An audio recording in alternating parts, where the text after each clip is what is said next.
Bhubaneswar railway auditorium रे केंद्र सरकार पक्षर विभिन्न मंत्रणालय नवनियुक्त प्रार्थी को नियुक्ति पत्र बंटन करिसेंते केंद्र आदिवासी कल्याण मंत्री जुएल ओराम।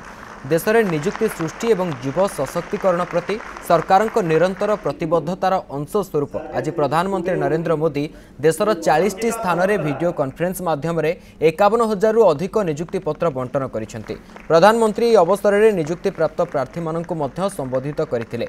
डाक विभाग, भारतीय रेलवाई, आर्थिक सेवा, कर्मचारी राज्य बीमा निगम, एम्स, सीआरपीएफ, भारतीय विज्ञान शिक्षा एवं गवेषणा संस्थान आइजर, भारतीय खाद्य निगम एफसीआई, भारतीय भूतात्विक सर्वेक्षण जीएसआई, जीएसटी एवं केंद्रीय उत्पाद शुल्क, भारतीय विमान बंदर प्राधिकरण एएआई, नार्कोटिक्स नियंत्रण ब्यूरो एनसीबी एवं आयकर विभाग नवनियुक्त प्रार्थी माने जोगदे विभाग विशिष्ट व्यक्ति एवं वरिष्ठ अधिकारी मानक उपस्थिति रे नियुक्ति पत्र ग्रहण करथिले।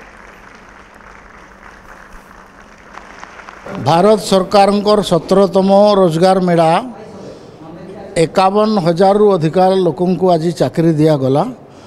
एटा गोटे अभिनव उपाय आ सिस्टम जो थे कि प्रधानमंत्री स्वच्छता आने योग्य व्यक्ति को ठीक ठीक भाव में चाकरी मिलू से बोली व्यवस्था करिसेंती। मु तांको धन्यवाद दूची।